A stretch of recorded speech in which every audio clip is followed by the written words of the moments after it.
having a new light sheds light on all my imperfections. This is not good for my psyche.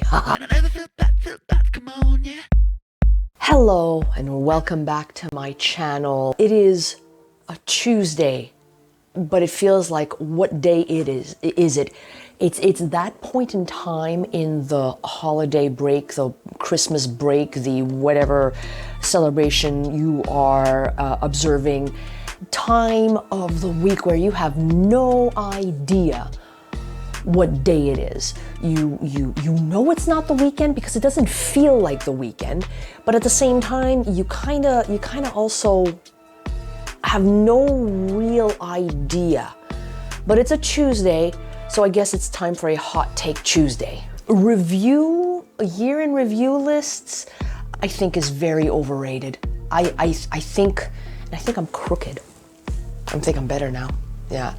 As a Christmas gift, I got from my dearest husband a lovely tripod and light combo thing that I've been wanting for a while, and I'm still understanding how it works. There's a bit of a learning curve, just saying. Year in review. I've been meaning to go over what happened in 2022, and unlike some people, I am not a fan of 2022. I think in numerology, 2022 is the equivalent of 6, if you follow that sort of stuff, which from what I understand is a transitional year. I don't know. I just did not like the vibe of 2022. I didn't like the conflict that existed in 2022. Shout out in solidarity to Ukraine. There was just like things that happened in 2022 that made me feel worse than 2020 and 2021. Not to say that there wasn't crapulent things happening in 2020 or 2021. I just feel that 2022 hit me at a more personal level. So, without further ado, let's go over, although I do find it's overrated because the end of the year is so arbitrary. You can do a year review in April if that's what you feel like, but at this time of year, so I'm just going to like hop on that bandwagon and go for it. 2022. So I have a list here of stuff that I jotted down last January 2022. And I wrote down some things that I wanted to do this year, and I don't think I actually got around to do it the way I wanted it to be done. You know? You set yourself some goals, objectives, milestones, if you will, and you either reach them or you don't. So I'm going to take the time to look at them. I'm not going to spend that much time, but I'm going to take the time to look at them and review. So number one, I wanted to read more. That didn't happen.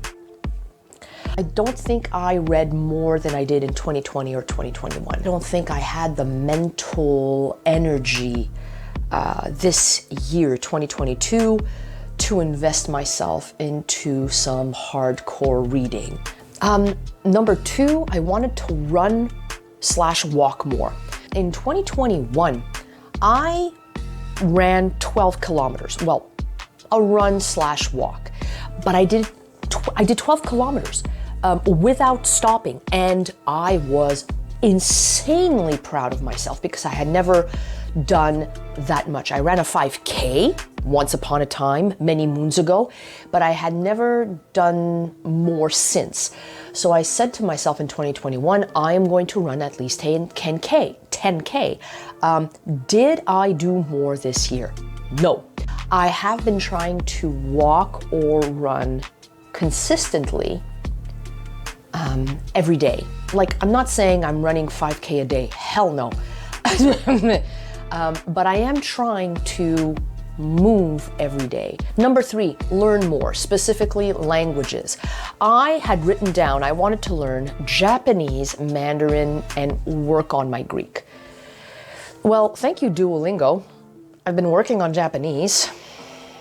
It's not the best. It's not the best. I don't think it's A1, not even A2. It's like maybe underneath an A1 for those who are familiar with the Le Cadre Européen des Langues. I'll put a link below if those are interested, for those who would like to know what A1 means. I think I can make a couple of simple sentences. I recognize some words when I listen to anime. So there's that, yay. But I definitely didn't work on Mandarin, and I don't think I worked a lot on my Greek.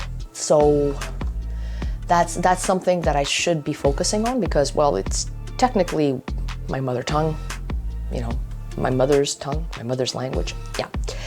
So that was 3. Number 4, more cosplay. That was a success.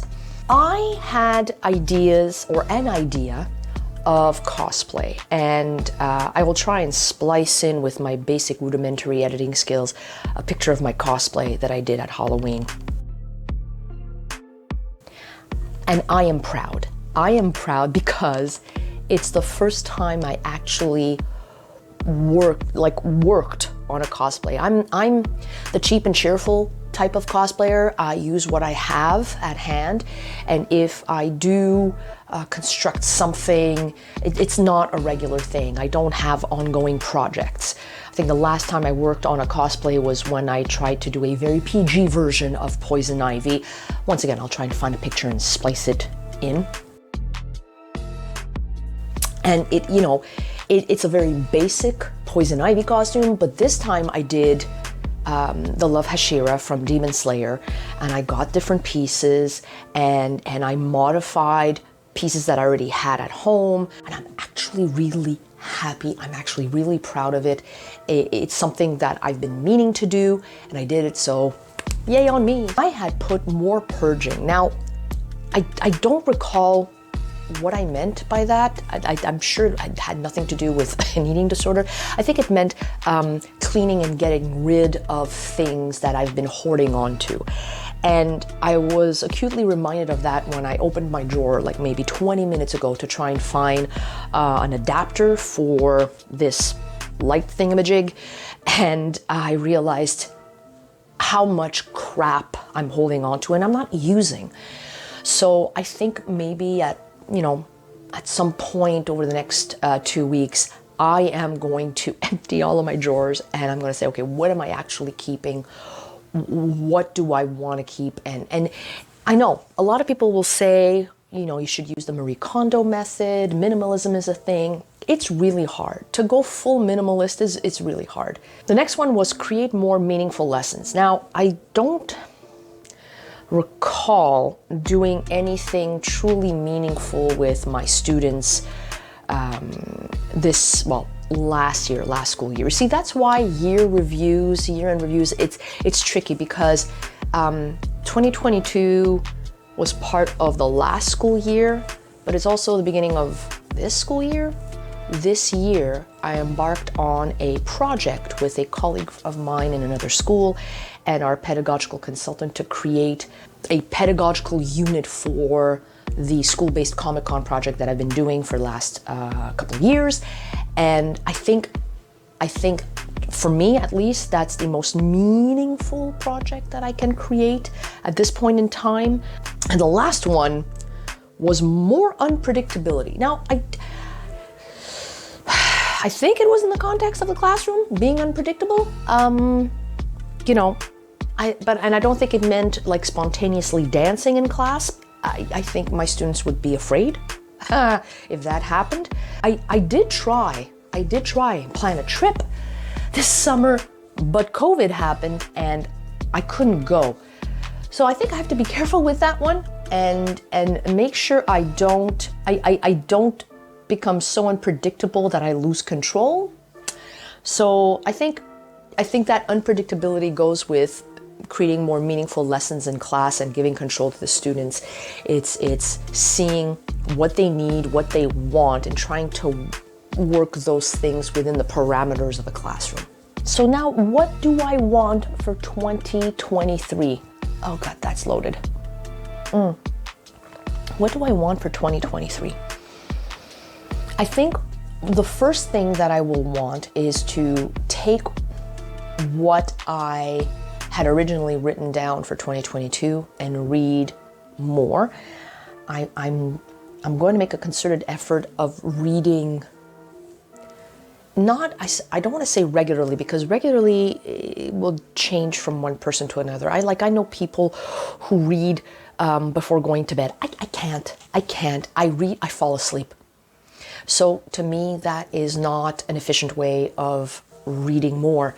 So I think I'm going to have to create a system where I will choose specifically what content I want to read and set aside a time to do that. But that's the big question mark. When am I going to do that? So number one. Number two, continue running / walking.